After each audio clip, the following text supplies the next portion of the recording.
Doctor Himanta Biswa Sarma তেখেতে প্ৰতিশোধ পৰায়ণ। ২ নম্বৰত আমি ক'ব বিচাৰিম ৰাইজৰ দলৰ সভাপতি শিৱসাগৰ সমষ্টিৰ বিধায়ক অখিল গগৈ ডাঙৰীয়া। আৰু ৩ নম্বৰত মই ক'ব বিচাৰিম AJPৰ সভাপতি লুৰিণজ্যোতি গগৈ। তেখেতে আহিব বিচাৰিম বৰ্তমানৰ প্ৰদেশ কংগ্ৰেছৰ সভাপতি গৌৰৱ গগৈ ডাঙৰীয়া।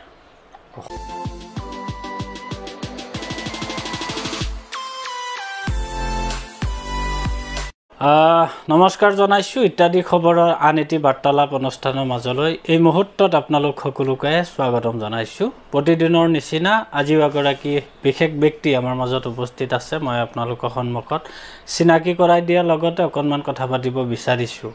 এই মুহূৰ্তত মোৰ সৈতে উপস্থিত আছে লখিমপুৰ জিলাৰ নাওবৈচা সমষ্টিৰ এগৰাকী অন্যতম জনপ্ৰিয় যুৱ নেতা তথা অসম প্ৰদেশ কংগ্ৰেছ কমিটিৰ নৱনিযুক্ত সাধাৰণ সম্পাদক, জ্যেষ্ঠ মুখপাত্ৰ তথা এসময়ৰ প্ৰাক্তন ৰাজ্যিক NSUIৰ সভাপতি ডক্টৰ জয়প্ৰকাশ দাস ডাঙৰীয়া। এই মুহূৰ্তত আপোনাক স্বাগতম জনাইছোঁ। ধন্যবাদ। প্ৰথমতে শুভেচ্ছা জ্ঞাপন কৰিছোঁ আপোনাক, যিহেতু নতুন এখন দায়িত্বভাৰ আপুনি গ্ৰহণ কৰিছে।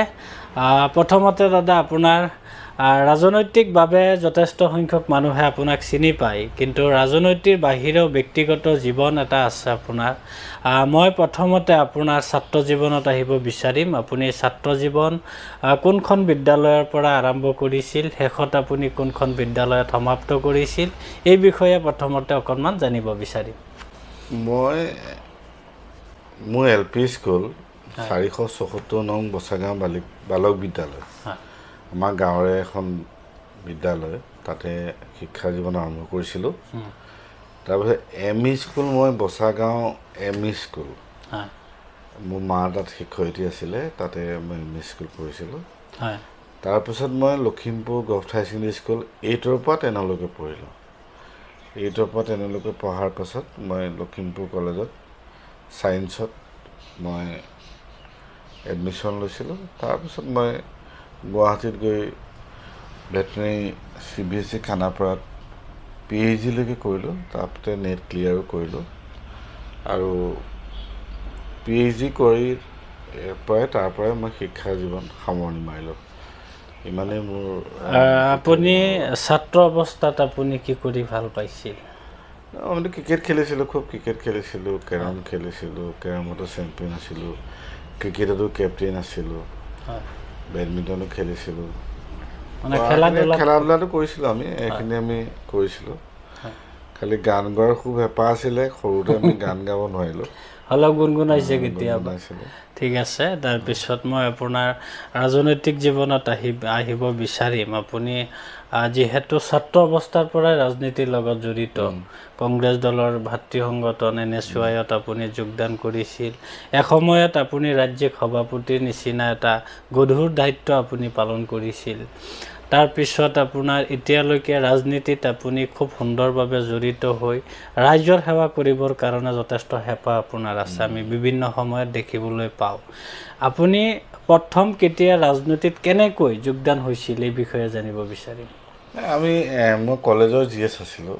হয়, GS থাকোঁতে ধৰক আমি NSUIৰ লগত জড়িত হৈছিলোঁ। হয়, ফাউণ্ডাৰ প্ৰেচিডেণ্ট আছিলোঁ আছাম এগ্ৰিকালচাৰ ইউনিভাৰ্চিটি NSUI। তাৰপিছত আমি ৰাহুল গান্ধী ডাঙৰীয়াৰ সংস্পৰ্শলৈ আহিছিলোঁ।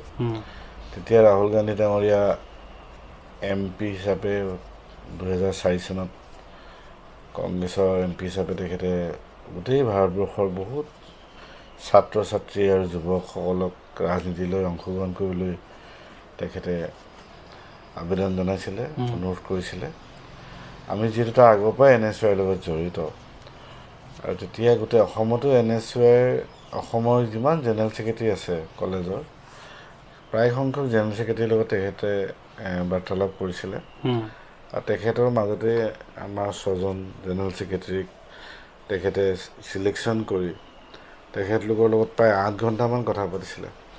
সেই তাত গুৱাহাটী বিশ্ববিদ্যালয়ৰ জেনেৰেল ছেক্ৰেটাৰী আছিলে, কটন কলেজৰ আছিলে, এনেকৈ আমাৰ ডিব্ৰুগড় বিশ্ববিদ্যালয় আছিলে, মই আছিলোঁ, এনেকৈ বহুত জেনেৰেল ছেক্ৰেটাৰীক লগত তেখেতে নিজে আলোচনা কৰি এটা মানে ইণ্টাৰভিউ টাইপ লৈ তাৰ মাজত আপুনি চিলেকশ্যন কৰিছিলে ৰাহুল গান্ধীয়ে। ৰাহুল গান্ধী তাৰমানে টেলেণ্ট হাণ্ট প্ৰগ্ৰেম বুলি কয়। সেই টেলেণ্ট হাণ্টৰ প্ৰগ্ৰেমৰ যোগেদি অসমতে নহয় গোটেই ভাৰতবৰ্ষত বহু যুৱক যুৱতী, বহু ছাত্ৰ নেতা, যাৰ কোনো ৰাজনৈতিক বেগ নাই পৰিয়ালত, তেখেতে আপগ্ৰেড কৰিছিলে। সেই আপগ্ৰেড কৰাত অসমৰ পৰা ছাত্ৰ সমাজৰ পৰা মই আছিলোঁ। আৰু সেইদিনাৰ পৰা ধৰক এক্টিভ পলিটিক্সটো বেছি হৈছিল। তাৰ আগতে ধৰক অলপকৈ কৰি আছিলোঁ আৰু NSUI, কিন্তু সেই প্ৰেচিডেণ্ট হোৱাৰ পাছৰ পৰা 100% মানে পলিটিক্সত আমি টাইম দিয়া হ'লোঁ 24/7 আৰু কৰি আছোঁ আজিলৈকে। আপুনি যিহেতু খুব কম বয়সতে ৰাহুল গান্ধীৰ নিচিনা এগৰাকী দক্ষ লিডাৰক আপুনি সন্মুখৰ পৰা লগ পাইছিল। প্ৰাক্তন প্ৰধানমন্ত্ৰী মনমোহন সিংক আপুনি লগ পাইছে। তাৰপিছত আপোনাৰ ৰাজনীতি ক্ষেত্ৰখনত খুব ওতঃপ্ৰোতভাৱে প্ৰতিটো মুহূৰ্তত আপুনি জড়িত হৈ আছে। মই এতিয়া আহিব বিচাৰিছোঁ, যিহেতু নৱ নিৰ্বাচিত অসমৰ যিগৰাকী প্ৰদেশ কংগ্ৰেছৰ সভাপতি গৌৰৱ গগৈ ডাঙৰীয়া, তেখেত সভাপতিত্ব হোৱাৰ পিছত অসমত দেখিবলৈ পোৱা গৈছে বিশেষকৈ নৱপ্ৰজন্মৰ যুৱক যুৱতীসকলে যথেষ্টখিনি আদৰণি জনাইছে। এতিয়া মোৰ প্ৰশ্নটো হ'ল, অনাগত দিনসমূহত বিশেষকৈ 2026ত কংগ্ৰেছৰ ভৱিষ্যত কি হ'বলৈ গৈ আছে? নহয় মানে গৌৰৱ গগৈ ডাঙৰীয়াৰ যেতিয়াৰ পৰা প্ৰেচিডেণ্ট হ'ল, তেতিয়া আপুনি নৱপ্ৰজন্ম উৎসাহিত হৈছে বুলি কৈছে। 100% উৎসাহিত হৈছে, লগতে বহু অসমৰ ৰাইজ উৎসাহিত হৈছে। কাৰণ তেখেতৰ যিটো নেতৃত্ব অসমৰ ৰাইজে চকুৰে দেখিছে। আৰু বিৰোধী দলৰ উপদলপতি হিচাপে তেখেতে যিখিনি ভাষণ ৰাখে বা যিখিনি তথ্যভিত্তিক তেখেতে চৰকাৰী পক্ষক হেঁচা দিয়ে বা সমালোচনা কৰে বা সিংহৰ দৰে গৰজি উঠে, তাক লৈ প্ৰত্যেকজন অসমীয়াটো গৌৰৱ অনুভৱ কৰেই গৌৰৱ গগৈ ডাঙৰীয়াক লৈ। গোটেই ভাৰতবৰ্ষৰ মানুহেও তেখেতক লৈ গৌৰৱ অনুভৱ কৰে, কাৰণ বিৰোধী দলৰ নেতা হিচাপে তেখেতে কৰণীখিনি যথেষ্ট কৰিছে আৰু তাত তেখেত সফল হৈছে। আৰু এতিয়া অসম প্ৰদেশ কংগ্ৰেছ কমিটিৰ সভাপতি হোৱাৰ পাছত আমি ব্যক্তিগতভাৱে দেখিছোঁ তেখেতৰ যিটো ৱৰ্কিং ষ্টাইল এইটো অলপ ডিফাৰেণ্ট হয়।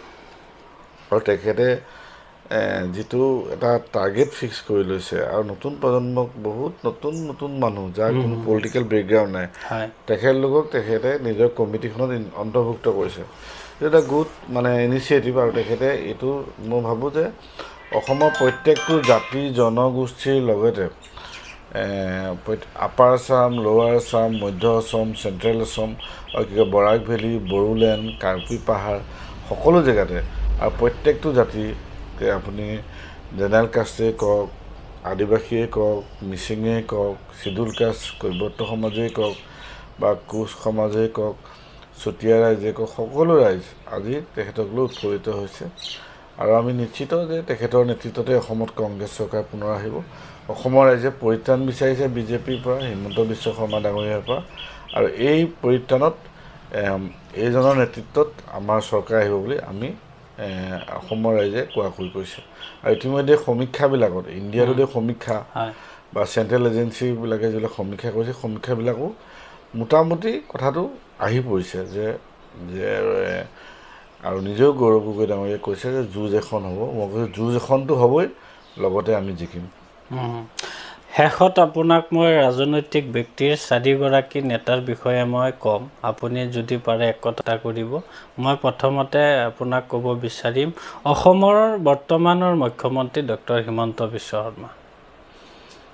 তেখেতে প্ৰতিশোধ পৰায়ণ, তেখেতে সংবিধানৰ অৱমাননা কৰিছে, তেখেতে অসমৰ মাজত হিন্দু মুছলমানৰ যিটো ঘৃণাভাৱ, এই ঘৃণাভাৱটো বিয়পাবলৈ তেখেতে এজন এক্টিভ ৰোল তেখেতে পাৰ্ট কৰিছে। এনেকুৱা হোৱাটো আমি নিবিচাৰোঁ। 2 নম্বৰত আমি ক'ব বিচাৰিম ৰাইজৰ দলৰ সভাপতি শিৱসাগৰ সমষ্টিৰ বিধায়ক অখিল গগৈ ডাঙৰীয়া।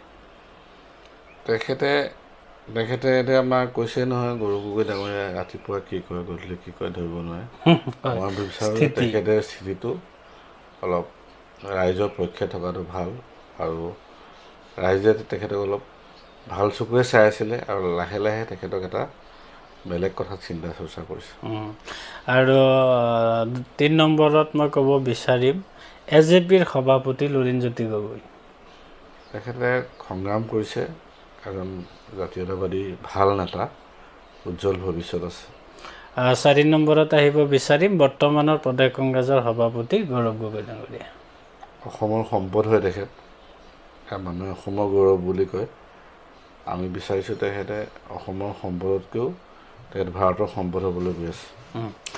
শ্ৰোতা দৰ্শক, ইতিমধ্যে শুনিলে আপোনালোকে ডক্টৰ জয়প্ৰকাশ দাস বিগত সময়ৰ পৰা বৰ্তমানলৈকে ৰাইজৰ মাজত থাকি ভাল পোৱা এগৰাকী বিশেষ ব্যক্তি। মই নতুনকৈ আপোনালোকক পৰিচয় কৰাই দিয়াৰ প্ৰয়োজন নাই।